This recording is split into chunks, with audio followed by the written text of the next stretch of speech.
Welcome to Between Sundays. Join Gary Lewis, Mark Williams, Loran Livingston, and David Cooper for candid, transparent conversations about life in ministry. This is more than just sermons and church services. It's the real work of pastoring, the challenges, triumphs, the heart and soul of ministry that happens between Sundays. Welcome to another episode of Between Sundays, authentic conversations about life and ministry. Today we've got a great topic as we sit with two long-term pastors who have been in your cities for many, many years, which brings, I'm certain, opportunities and blessings, but also on the other side of that, there's probably struggles that come with being at the same place for a long time. So we're going to jump right into it. Of course, they need no introduction. Loran Livingston, pastor at the Central Church of God in Charlotte. David Cooper, pastor of the Mount Perrin Church of God in Atlanta, Georgia. Mark Williams, just finishing up an 8-year tenure as pastor of the North Cleveland Church of God. It is going to be a great conversation on how God has used you in those areas to impact not only just that congregation, but the reach outside of that congregation. So, Lorraine, we're going to start with you. You're the longest term pastor sitting here. As you shared in some earlier episodes, if you've not been joining us, you got to go back and listen to some of the earlier podcasts to hear some of the background story that may come up in the conversation today. But you were an evangelist in Ohio. God sent you to Charlotte, North Carolina with 19 people in the library at East Coast Bible College. This will get people to listen to episode 1. The first church building was built on the site of a X-rated drive-in theater. So you'll have to go back to episode 1 if you want to hear more about that. He says that with too much excitement. That's what I've noticed. I've noticed It's that. a badge of so honor. proud of that. It's Yeah. a badge Take of that down honor. a notch a He little took bit. back what the enemy stole. So there you go. There it it was is. it was reclaimed territory. Pastor, tell us your perspective on being long-term in one place. I've seen Charlotte grow. I've seen the fads, the fantasies, pro ball teams coming in. You've got NASCAR. In the days of PTL, Jim and Tammy Baker, the Billy Graham Association moved there. We have 2 other religious networks there. It's quite a city. I never went there to pastor the city. I went there to pastor a church. I have never really been that involved in city affairs. I get invited to do things occasionally. I respectfully decline. I don't want to be seen as political. I don't want to fit in with lots of different religion or religious leaders. I am a preacher sent to that property to pastor that church. And any effect that we've had on the city has come because our people have gone out and told it and brought people in themselves. But I never really went there to reach out to the city. Would it be safe to say a call to the city is more a call to the harvest? Yeah. Yeah, and that would be my congregation's job. Yeah.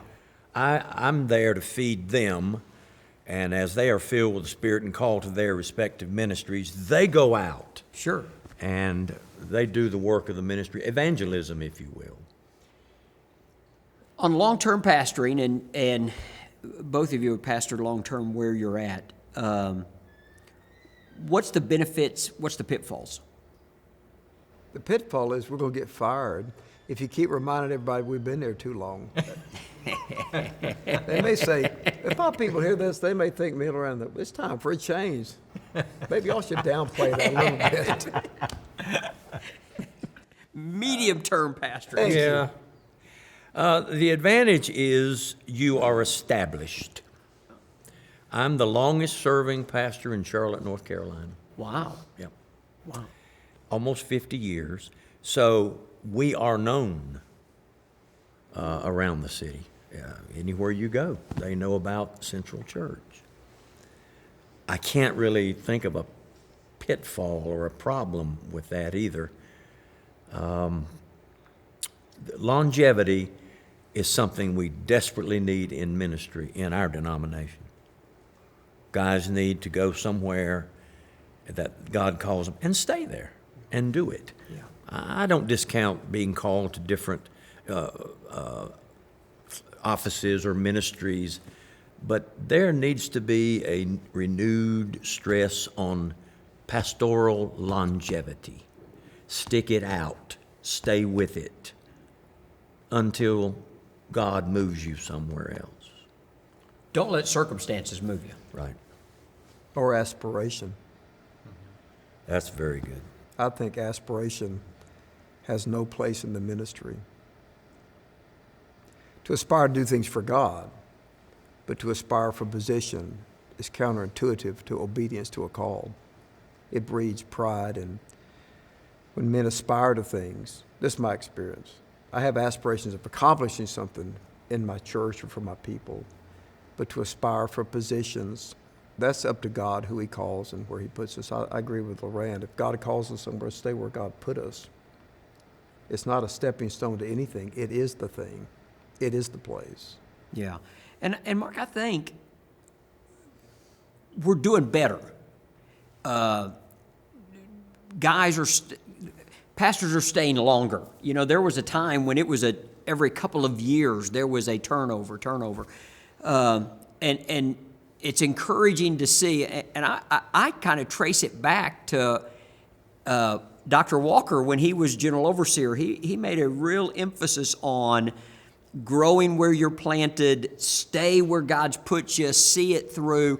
And you see more of that today. You see more and more pastors who are staying, that are longer term, that are committed to sticking it out, I think is what you said. And so that's encouraging, because I think to believe that you can go in somewhere and make a difference in 2 years or 3 years, significant difference is going to be hard to accomplish in a 2-year period Dr. of Walker time. says something. I don't know if it's even accurate, but I think it's a concept. He was teaching this pastor seminar one time, and he said it takes 5 years for a pastor to bond with the congregation. That's his phrase. But that's interesting. It takes 5 years for a pastor to bond, to form an emotional relationship with the people. That in and of itself is significant. Sure. You've probably heard him say things like I that. have, That yeah. even just the relationship takes a long time. Well, I want to refer back. I believe it was in an earlier. You'll have to go back and find it. But in an earlier episode, David, you had mentioned about when you go to a church, don't go in there and if they're singing hymns, next week we're gonna be singing something different because I'm not a hymn pastor. You've got to go in and God's put you at that church to lead that church, and I think you refer to it as you're a chapter or you're a part of the history of that church. Yeah. You're not the church. It's going to be there after you're gone. You're a chapter that God has got there for that season. And I think that's a big piece of it. I think a lot of times It's guys like go in through the marriage. door and it's a sprint, and it's not a sprint, it's a No, marathon. it's like marriage. Like I'm also a therapist. And when I talk in the couples come to see me for marriage counseling, I say, if you can't marry each other like you are today and be happy, you shouldn't get married. In other words, if you're in a relationship saying, well, I like you are right now, but I'm going to work on you, that's not the place. If that person is not all you need now, if a pastor goes to a church and he's not happy with it as it is, he's in the wrong place, or she's in the wrong place. Now, you can grow together and set goals. I believe in that. And the fruit of my ministry shows that I'll change and advance. I think that's good. But the failure to say, this is where God put me, I love the people, I love where we are, and then start there, that to me is the key for longevity, is to enjoy where you are and embrace where you are and know the limitations of your church. There are times Barbie tells me you're moving too fast for the people. So she's a counterbalance. Yeah. That you can have all these dreams, and even if they're good ones, But people can only manage an organizational leadership. They said an organization can handle one major change in a year, one. So even the change is threatening to the people. So longevity has to do with pacing. You said a marathon, and it's moving together. But the idea of all this disruptive change, and I got this vision, I've seen guys change the name of the church and never even talk to people in the church. And they drive up and there's a new sign. And then leave to go to another church 6 months later. That's right. Well, building programs are like that. I'm asked, because we did a lot of building, and when I do talk with men, they show me this. I say, let me ask you something. How long are you planning to stay here?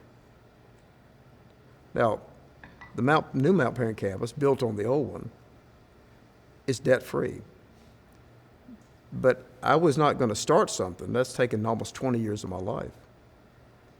It's my job to finish it, if it's possible, not to just start something. As you said, that's what creates this disruption and tears these churches apart in our churches. They get up and you hear these horror stories. They got 300, 400. Next thing you know, they're down to 50 because there's a lack of continuity. And somebody, as Loren said, to stick it out and say, I'm committed to you and committed to what God is doing. Yeah.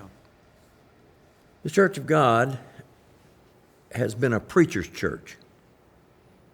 We talk more about the preachers, the welfare of the preachers, who's pastoring here, who's going there. We have forgotten about the people. That's my opinion. That's true. People in those pews need stability in that pulpit. Absolutely. When suddenly the music has changed, or suddenly the pastor has put on some skinny jeans and has shaved one side of his head. I know of one. That might look pretty good on you. I don't know. I kind of like that on you. Do the left side. I think it would look The pulpit is gone.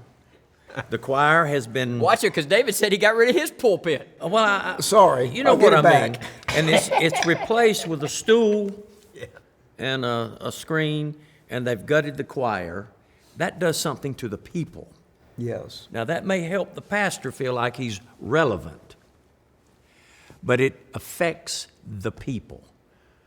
And so we pastors need to think more, not about our ability to relate to what's going on now, but how can we keep the congregation from feeling unsettled? When children in a home see mom and dad at odds, they're unsettled. They act differently. They are easily irritated. They fight. They cry. They act out. That's one of the reasons that we have so many problems in our churches, because they haven't felt stability in the pulpit. So whenever I do talk to a young pastor, and he's telling me, boy, it's rough right now. Things are not working out. I remind him, and it's so simple. I like guns. I love guns, ammunition. I love the smell of gunpowder. Sometimes I'll just put some gunpowder on my finger and do that. I just love it. And the one thing I've learned about pistols is at first it's tense. But the more rounds you fire, the more the metal marries. That's what they call it. The metal marries. It works. It works out all the spurs and burrs. And the best shooting guns are older guns that have been shot many, many times. So young pastors, if you can fire enough shots, go through enough problems, deal with enough people, you stay stable so that they will suddenly feel like, Mommy and Daddy love each other. I'm secure now. Yeah, that's good. That's a great word, stability. You want more stability. I remember when I was serving with Jerry Chitwood in South Carolina. I remember, I'll never forget something he told me. We were going to meet with a church that was in conflict, and Brother Chitwood said, never forget, as a state administrative bishop, if you lose a pastor at a church, it takes you about 2 or 3 weeks to get a pastor in a pulpit. But if you lose a congregation, it takes decades to have a presence in that community again. Yes. That's a good and word. I know that's not always popular because, like you said, we are a preacher's church. But the truth is, those congregations are a sacred responsibility that God has given us. It's not a stop-off point. It's not a job. It's God has given us a sacred trust to the souls of those sheep that He's put under your care. Well, that's manipulative if you think about it. If a man or woman goes into church and they think it's for them and they're going to do what they want and manipulating the people for their own advancement, that's the opposite of what ministry is. And I'm going to tell you something. There's a trend these days of pastors feeling like they have to have assistants. Somebody needs to carry their briefcase. They don't mix and mingle with the people. They're different. That is a damaging thing to a congregation, to think that their leader, the one that preaches to them, cannot interact with them. Yes, you got to walk off that platform and stand out there with the people, or go out. You got to be with the people. I go preach places. They say, "You want to go back to the back room?" I say, "Well, I'd like to actually stand here a few minutes and shake a few people's hands, or go sign a book, or I'd like to get those from the folks." Sandra and I try to go to every event on our campus. We'll walk through. If it's a dinner, we walk through. We shake hands. We even sit down and eat after church and before church. My wife walks through that congregation and shakes hands and prays with people. I'm doing the same thing. What is this about if it's not about people? Yeah. That's right. You know, why am I so special that I have to preach and then leave, have somebody escort me off the property while the very sheep I'm supposed to be feeding are mingling? I ought to be in the midst of it. I ought to have sheep all over me. That's right. And that's the problem with pastor as CEO. That's no, right. It's not. I'm not an executive, and I don't want the job. I was just going to make that point as well. They say, "You're an executive." I said, "No, Nope. you run a big business." I said, "No, I don't. Shepherd's a blue-collar job, the best I know about it, down there with dirty sheep." And I love what you're saying. It's about taking care of people, and it's that idea, that business model is the corporate model, and pastor, CEO, no, he's not. You can either pick CEO or pastor, but you don't get both. I totally agree. And I love the concept of it's a blue-collar job. It is. I went to a sheep farm in Athens when we were pastoring because University of Georgia. I was going to teach on the Psalm 23. I'm from the city. I'm born in the city of Atlanta. I know nothing about agriculture. So I went out there. I was stunned. One, they're big. They're not white. They're all brown and they're covered with dirt and mud. I'm thinking, that's like a bunch of pigs with fur on them. It's just not. I realized, man, this is pastoring, and all we like sheep have gone astray. So you get 100 people in your church. The next week you got 80. People go, what happened? People naturally wonder. Ministry's like you're constantly getting people back in. They get down, discouraged, they fall out. It's just blue collar work. Wow. Okay, we're going to take a break. We'll come back and continue this conversation. Mark, I love the heart of these two pastors that many would look at and say, you're above all of that. But to hear Loran Livingston and David Cooper say, I still walk off the platform and I still shake hands and I still pray for people and I still touch the sheep of my congregation. Wow. I think that speaks volumes to especially younger guys and gals who have seen a different model of ministry, that, you know what, ministry's still about people. And David, you said it's a blue-collar job, and it's about getting in the trenches with people and being with them at their point of need and ministering them where they're at. And to hear both of you say that that's still a passion of who you are, where you are, and what you do, speaks volumes not only of who you are, but volumes to those who are listening, that you never become too big. If you do, you're out. Yeah. You know, that's pride. Too big for the sheep? Is a shepherd ever too big for his sheep? One of the greatest things I enjoy on Sundays is to stand in the lobby. I'm standing in the lobby and people are walking in. Are you pastor? Yeah. Oh, I've been wanting to shake your hand. Oh, I love this and that. Let me hug your neck. This is my wife. This is my cousin. I brought her for the first time today. Guys, you get high. Yeah. You get high on the ministry. to the saints. And you see the church differently. I used to go to the altar, and then people would talk to me, and I pray for people. But candlelighting services at Mount Parent is one of our highlights. We have 2, 5, and 7. So after the 7 o'clock, I said, by the way, they got one more song to say. I'm going to go out to the foyer. I stayed at church 2 hours after church on Christmas Eve, meeting people. But I hear the testimonies. I learned so much more about the church and the people, because his church is always, there's so many people come and go.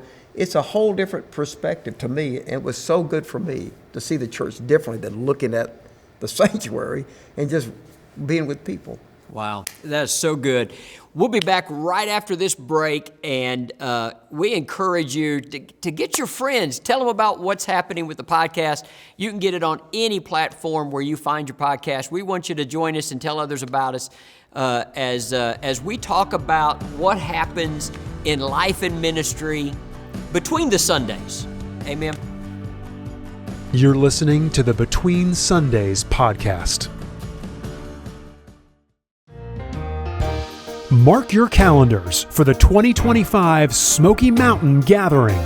Don't miss this unforgettable event filled with anointed music, great food and fellowship against the backdrop of the breathtaking Smoky Mountains in Gatlinburg, Tennessee. Special guests include Mark Lowry and the Lowry Vocal Band, General Overseer Gary Lewis, Tim Hill and Danny Murray for Redback Hymnal Night, Endless Highway and Riley Harrison Clark, and more. For more information and to register, visit SmokyMountainGathering.com. Well, welcome back to Between Sundays. We're having a fantastic conversation about the benefit of long-term ministry, and also expressing something of horror and outrage by what sometimes we see taking place that parades itself under pastoral ministry. We've noted especially the difference between a CEO and a shepherd. I think we have a passion to recover the beauty of shepherd, and to be reminded that the chief shepherd, these sheep belong to him.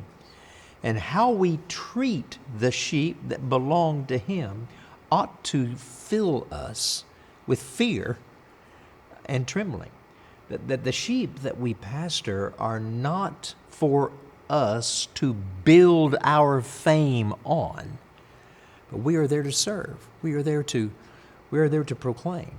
Let this attitude be in you that was also in Christ Jesus, who being in the very nature of God did not consider equality with God something to be grasped or used to his own advantage, but made himself nothing, and took upon him the form of a servant. You guys model that beautifully. And we talked a little bit about long-term pastoring. Being with people through the journey of growing together, seeing people saved, seeing people come into relationship with Christ, discipled, marrying them, dedicating children, serving Holy Communion, being with them when they rejoice and being with them also when they're weak. It's so beautiful. My dad was a long-term pastor. I grew up in a town about 5,000 people. My dad pastored there for 18 years. And it's a smaller town, not like a larger city, so I'm not trying to make an unfair comparison. But my dad's tenure in that smaller town over those 18 years, in many ways, the stability of his pastoring through the years, he eventually became the longest term pastor in that town. And so when community events would happen, they would turn to my dad and have him come and speak in baccalaureate services and have him do things in the community. And really, and it's the same with you all, you pastor more people than sit in your church on Sunday or watch online. People see you as pastor. I enjoy meeting people every day. Starbucks, Publix, I'll go buy some like fresh fruit. The people walk up to me that I've never met in the church. I was at the Publix the other night. I went to run, and then I bought some blueberries, and I'm at the self-checkout. The biggest guy, looks like he was a lineman, has an Alabama sweatshirt. He goes, are you a pastor? I said, yes. And I said, you play football at Alabama? He said, no, Purdue. So I said, you need to get a Georgia shirt. He said, we just moved here from San Antonio. And he said, we're looking for a church. And he said, I found you online. I watched you. He said, I thought I recognized you. And I got to meet him for the first time. Before I left that store, 3 different people who I'd never met, families, mothers with kids, hey, Pastor Cooper, in the Publix. And I get to meet him. So that is probably one benefit. And I've been in Atlanta all my life, too, other than 10 years in Athens and then, of course, as an evangelist. So my parents grew up there. And in that sense, yeah, it is my city. It's the place I know. But there's a great benefit when you stay at one place, and then, as I said, I'm in the 2nd chapter of Dr. Walker, and that's when Hip Hill became Mount Perrin. So the Mount Perrin Church, in many respects, is well known, like First Baptist or others. There is a real benefit and impact, as Loren's church is, and your father was, of becoming. You end up with a bigger sphere of influence than, not you don't, but the church, Yes. for the glory of God, than you would probably ever realize. And people are inviting them to church, or it's a remarkable experience to be a part of a community and people to recognize you. It's really amazing to me, but that is a benefit of it. And in a day of celebrity culture, and where pastors, not many, but some aspire to be celebrities, for people to be able to come to a church where there is long-term, stable, faithful ministry, to feel safe, to not feel like they're going to be used, I think is one of the greatest gifts, and people find that in your churches. I believe you're right. I left my local church when I was 19 to come to Lee. I had known 20 pastors in my church in those 18 years. 20 pastors. Oh, we had 2 that only stayed 2 months. What kind of church did y'all have? That kind. It was a stepping stone church. And so Sounds guys like would a stumbling come. block to me than a stepping stone. But What okay. kind of church did you have? That One kind. pastor never even unpacked. The boxes were still in the house. He stayed just a few weeks and he was gone. So after a while, the congregation says, we'll just lead ourselves. That's right. Yep. That's why they take on this personality of, we don't have leadership, we'll just lead ourselves. So when someone comes into that situation and suddenly says, I'm in charge now, the people go, really? You're not the first one to say that. We've been doing quite well without you. And that's a danger, because sheep must have a shepherd. Sheep cannot shepherd themselves. correct. Wow. Yeah, and obviously, Mark, you were administrative bishop out in California, and I served in South Georgia. That is not an uncommon story of churches. I would say oftentimes, almost every church I dealt with, you begin from a position of suspicion and mistrust. Yep. And that is not a slight against the congregation. It is a reality of their experience, because they have been through so many leaders, so many pastors, so many disappointments in administrative leadership in the way their situations have been handled. And I've seen time after time churches who eventually take the reins and assume the reins of leadership because they've been so many years without stability in leadership that they finally just determine, you know what, if this church is going to make it, we can't count on a pastor. That's true, because and it's sad. they're not dependable. And I've actually heard them say, we were here before you, and we gonna be here after you, and we've dealt with many like you, and we're gonna deal with them after you. I had one lady tell me one time. She said, I told her how we were gonna help them, and she said, I've never met a state overseer yet hadn't lied. And I said, well, I hope to be the first. She said, I doubt that very seriously, but we'll wait and see. So. But you know what? I wasn't angry at her. I I realized, you know what, she probably been through the ringer a time or two. Sure. And that church had had multiple pastors in the years that she had served there. She was the clerk and had seen stuff, been through stuff, dealt with stuff, to where she just had this perception.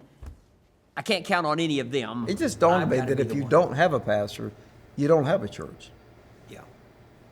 You're just, Those- Those two are right. Those two are synonymous, Yeah. right? I mean, Yeah. Jesus is the head of the body, the church. So if we don't have a pastor, we don't really have a church. We have some gathering. I'm going to say this reluctantly, since you brought up the state overseer thing. In our early years, I was sitting on the stage. The little choir was singing at that time. My father-in-law was beside me. The new state overseer walked in the back door. My father-in-law leaned over and said, "Doc, there's your state overseer. You better let him preach this morning." I said, "What are you talking about?" He said, you better recognize him and let him preach." I said, "I won't do that." He didn't stay up half the night trying to get a message from God for this congregation. And I recognized him, but I preached. And he called my father-in-law in the office the next morning at the state office and thought he was going to ream him out. But my father-in-law, who was known for his Scots-Irish temper, told the overseer, "We were here before you got here. We'll be here when you're gone." He stood up and kicked the chair up against the state overseer's desk and walked out. Now, you can call that what you want to, but that overseer didn't last long, and we're still here. Yeah. That mentality, like if I show up, Yeah. I'm going to do the preaching, Yeah. that's gone. That day is over. Yeah, that day is over. Yeah. Let me throw you a curveball. Have you ever, though, been in situations where you have seen pastors overstay? I'm not qualified to comment on other people's ministries, so I'm not. I don't have an opinion about other people's ministries. Yeah. So Loran has a wealth of stories, and I'm enjoying them. So give us another one of these stories. Okay, just not about state overseers, though, but give us another Feeling a one. little nervous, are you? Well, you're the general overseer now. You don't have to worry about that right now. I think you've overstayed when your passion is gone. Yeah. If you're just drawing a salary, if you're pulling a sermon out of a file and just filling up time, you either need to get in the prayer closet and get refilled, or you need to leave. They deserve more than that. Wow. That's good. That. I knew he'd have an answer. That's a great answer. And that's not even a comment on somebody else's ministry. That's a comment on ministry. Passion. Are you passionate? Absolutely. Brother, I'm You so can tell. passionate. I will fight. I'm a sheep dog. And I've told my congregation, I will ferret out false doctrine and crazy teaching and crazy people. I will not deal with this for very long. You are out of here. Yeah. And they go, yeah, we got us a sheepdog. Well, I'm a shepherd, not a sheep dog, but I like dogs, so I think I like you just like you are. I find a disconnect today for me. And every time when I'm asked about longevity, because it just feels like every day's the same day to me. It's just Sunday. It doesn't feel long for me. I'm just doing what I love, pastoring my church. It doesn't seem long or short to me. But see, that goes back to what Loran just said, that passion. Yeah. That passion is still there, because passion is not determined by the length of the stay. Passion is determined by what's inside, your prayer life, we talked about it in an earlier episode about the living waters that flow through you, and just the freshness of the Spirit moving in through your life. I have said to myself 1,000 times before I walk to the pulpit, calm down. You don't need to spit. There's no reason to get animated and dramatic. You can do it, just be calmer. I can't. There is something about here, listen, I'm talking to people who at any moment could step into eternity. You're right. I mean, step into Absolutely. You're right. eternity. And whatever spiritual state you're in when you step into eternity, that's the state you'll be in for eternity. And that could be their moment. That service could be their moment. Yes. So why not be passionate? It is their moment, really. Yeah. As you said earlier, it is their moment. And It's you never sacred know moment.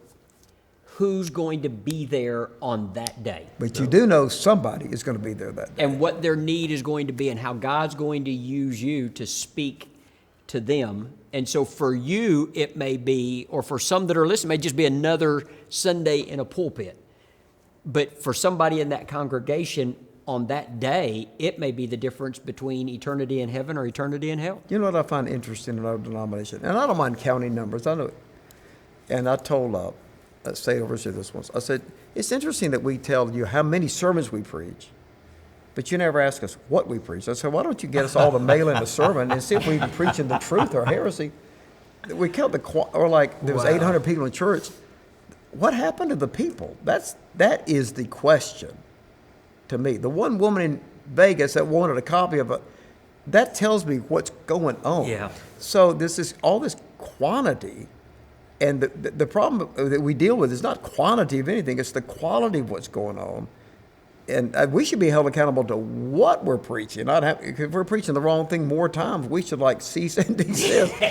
So I don't think it's longevity or short or long's irrelevant and big or small. These numbers are relevant. It's whether or not you're doing what matters that Jesus called us to do and whether or not it's making a difference in people's lives. Well, and I think the heart that both of you have for the sheep, and that so many of our pastors have. You know, one of the things that just blesses me, Sunday morning I was at a larger church in North Georgia, and the place was full and just such a great spirit there. The pastor stood out the back door, shook hands with every person, just like you're hugged next.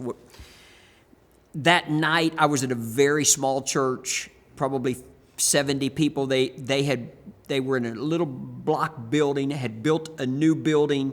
They started when I was the state overseer there, but the pastor was committed to building it debt-free, so it took them 7 years to build this new church. And so I went down there, drove down there Sunday night to do the dedication with them, and that pastor, who's in a completely different city, a very small town, I said to him, Pastor, I'm so excited for you. You finally got this building built and debt-free. Congratulations. And he said, I didn't do it for me.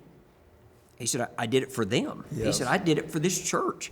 This church needed to be in a bigger building because we couldn't hold the people that were coming. We couldn't effectively reach our community. He said, I didn't do this so I could build a building. I did this so that this congregation could better reach this community with the message of Christ. And so on my way home Sunday night, I was thinking, this morning I was in a large church, but there's a pastor who has a heart for his sheep. Tonight I drive home from a small church and a pastor who has a heart for his sheep. I was in Peru just a few days before that, and literally they called up 12 or 14 in-country missionaries who have left where they lived and went to remote, unreached people groups in the nation of Peru because that's where God called them, and that's their call, and that's their congregation, and it's their heart for sheep. And that's what I love about our church. I love that small towns, large cities, big churches, small churches, we have a lot of men and women who just love, first of all, that they're called, but love where God's planted them and love the people that God's given them care over. And to hear your heart is so a true so calling refreshing. brings contentment. If you're called to a place, there is a gift of contentment. Even Paul sitting in prison, I've learned to be content. There's a happiness and a satisfaction with every calling. And it doesn't mean that it's perfect. I'm sure you guys have had it's not many perfect. times when you've been aggravated and frustrated. Of course, it's not perfect. If you go from 100 people to 1,000, you now deal with 1,000 issues, not 100. That's the only difference, is you have more of the same. So John mentioned before we started all this, some illustration I gave one time. Somebody said, what's the difference in a small church and a large church? And again, back then, I didn't have a filter. Back then. We were so grateful that you found one. I said, is John in here? Yeah. John. And I think I actually used the term. I said, in a small church, you use a shovel to shovel. But you've got a filter now. Don't I've say got a it. filter Stuff. now. And in a large church, you use a front end loader. Now, what's sad about that is that one word upset everybody. But I had also talked about all the girls that had been kidnapped in the United States and sold into sex trafficking and 60 million abortions and on and on and on. Nobody got upset about that, but I say one word that's off-colored, a barnyard word, and people just go nuts about that. Now, I think I just got off the subject. You did. But I think I'm venting. The things that upset us befuddle me at times. There's a world going to hell. Absolutely. And we are arguing about trivial matters. I'm not. I'm not in the argument. And that we should stay out of that argument and stay focused on our ministry. I agree. Yeah, I know you do. Yeah. Thank Okay, you for your filter too. I think this is a Oh, good it's big time. I now. think this is a great time to take our final break before we come back with questions. And no questions about barnyard humor, but we're going to come back. But again, let me say, we get caught up in such foolishness that causes. I think the enemy does. I think the enemy distracts us with foolishness. He does. To keep us off the goal. Straining out and the gnats mission. and swallowing camels, Jesus that's called it. it. Choked up over the smallest thing and overlooking the biggest thing. I had a church I dealt with one time that had been in a fuss for a couple of years, lost a bunch of people down to almost nothing. Because the pastor, they started a youth drama team, and the pastor moved, a little bit tiny church, pastor moved the piano off the stage so they'd have more room to do the drama, didn't ask anybody's permission. The unpardonable sin. And so they fussed for years, back and forth, lost 40, 50 people down to only a handful. And I remember going over to meet with it. It was funny because David Blair, I was talking with David on the drive over. And I pulled into the parking lot, I told him, I said, David, I got to go. I'm at this, it was a Wednesday night, I said, I'm at the church, I got to go in and have this meeting. And David said, who did you take with you? I said, I'm by myself. He said, man, you don't go to a church like that by yourself. I said, well, you should have told me that 2 hours ago. I'm here by myself, and they're staring out the front door at me. And so it was that kind of, they were angry. But I told him, I think you mentioned this in an early episode when you talked about an altar call. You didn't know if it was God or you were just going to, I don't know if it's God. God told me to do this. This is what I'm going to do. I got him and told him, I said, I'm not even going to say, God, this is from the Lord. I said, but I'm not going to preach. And I left my Bible in the car. I said, but I do want to say this. You need to be ashamed of yourselves. Because for 2 years, people have been dying and going to hell all around this church. And you cared more about where a piano sat than a sinner lost to an eternal hell. And I've got to believe God, all the stuff that we fuss over, you know what God's concerned about? He's concerned about a mama out there right now who's a single mom with kids trying to figure out what she's going to do and where she can find hope. And we have hope. Yeah. And we get so distracted by stuff that just doesn't matter. What matters is Jesus is still the only hope for this hopeless world, and he's still the answer to those that are hurting. And we've just got to come back to Jesus is still the answer. Well, we make it our church. That's exactly right. You said it earlier. They think it's theirs. You want to join our church, and instead of realizing this church is worldwide and it's eternal, and he is the king over it and the father of it, and he's building it. That's I right. was thinking, though, it's not just the harvest field, it's the house. Jesus cleansed the temple. He said, my Father's house should be called a house of prayer, but you have turned it into a den of robbers. And that's the issue. It's his house for worship. It's not just the harvest, it's the house. Yeah. And you have turned it into, you have made it. And that's could be filled in with a lot of other words. What if we made the house that was given for a sacred purpose? Exactly right. And so the house needs to be cleansed. That we had pardon me, a Baptist pastor in Charlotte, and he pastored a fairly large church uptown. And I heard him say, whenever the city wants to have a meeting, any kind of meeting in our city, they can come to our church. This church belongs to the city. And I said, wrong. Our church doesn't belong to the city. It belongs to the Lord. Amen. And to the people who come and make it a house of prayer. I'm not trying to reach out to the community and turn all of what our people paid for and love over to different groups to have their citywide meetings in, interreligious stuff going on in that Baptist church. And I said, I resent that. It's not going to happen in our church. We forget that God's house is a sacred. And holiness means different and special and dedicated to God. And so the Mount Perrin campus, 14.8 acres, people ask me, it's not very big to have all that we have. That's holy ground.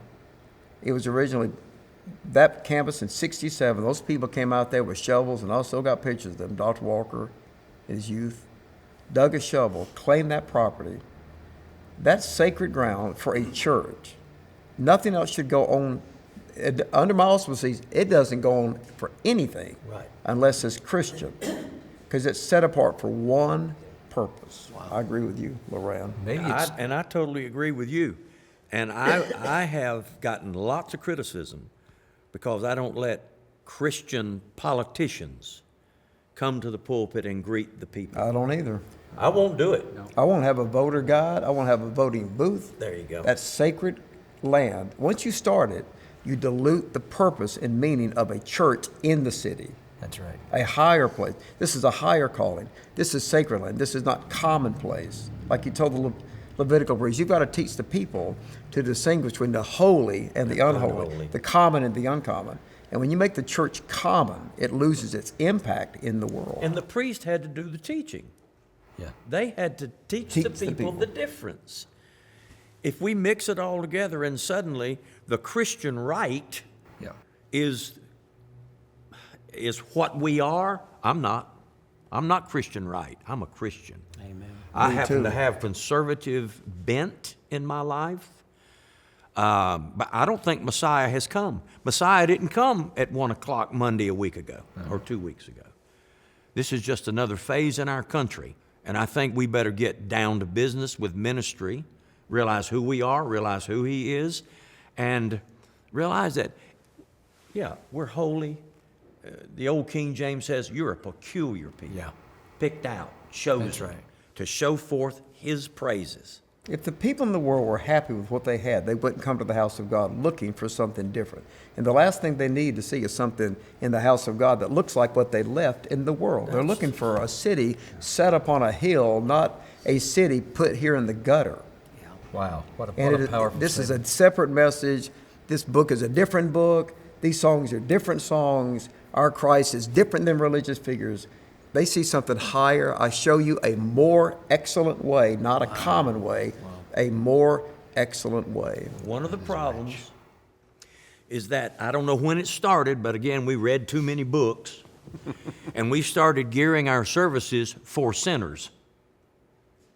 I don't do that. Our services are geared for the people of God to worship their true and living God. And sinners ought to go in and see that, feel that, be drawn to that, and be convicted of their sins. But to start changing music so sinners will come in, or have different techniques or technology to attract sinners, we've already missed the point. It's the gospel of Jesus Christ. It's the anointing of the Holy Spirit that draws. If I be lifted up. If most people come to church, even these that y'all call larger, because somebody in the pew or the seat invited a friend, without that personal relationship, they just don't drift in, and they're not looking for a popcorn machine and a movie. It's a church. They're in a church because it's a church, and you're right about we're offering them something they want to be a part of. They're looking for hope, and they're looking for a place to belong. If we just be who we are and what Christ put on the earth, we would see the impact in the community. I know we're going over time, but the rapture could take place. And Well, that preaching conference has just started right now. By the way, he just mentioned the preaching conference. In a previous episode, we talked about we are going to do a preaching conference at Loran's church. So that's what he's referring to. But Loran, you give the last comment. We'll take a break, and then we'll come back with questions. So this is the last comment. Okay. Number of years ago, I had several professional football players in my church. One was the quarterback of the team. They did not make the Super Bowl. But for some reason in our church, I got caught up in the whatever, and we were going to have our church service and then go to the Family Life Center for a Super Bowl party. That quarterback came to me and said, "Pastor, I'm just a little disturbed. It seems like we're just going to have church so we can get to the Super Bowl party, and I'm an NFL pro, but I'm a Christian, and that disturbs me." The Holy Spirit slapped me winded. I mean, I got up the next Sunday morning, I said, I have an announcement to make. There will never be another, well, we never had one. There will not be a Super Bowl party on this property. If you want to watch the Super Bowl, stay home, but we're going to worship God. And I think that we are still trying to accommodate to the point that we're willing to give up, should I say that, who we are. We are called out to worship Him, not try to make everything else fit in so everybody's comfortable. So that football player, his name was Frank Reich. Everybody knows Frank. And he is a dedicated Christian, but he's the one that called me on the carpet about that. I can think of no better way than to finish with that. Frank himself, the football player that most people would think would want to have the Super Bowl party, to say, I'm a Christian first. Yes. What a powerful, powerful truth. What a great episode this has been. We are so glad you've joined us. We encourage you to share this with your friends. Let them know. You can find it on any podcast platform. The show notes have all the stuff that we've talked about, any information that you're looking for, the We Gather conferences, the preaching conference that has literally been birthed out of these podcasts that I am so excited for, Mark. I think it's going to be a great time.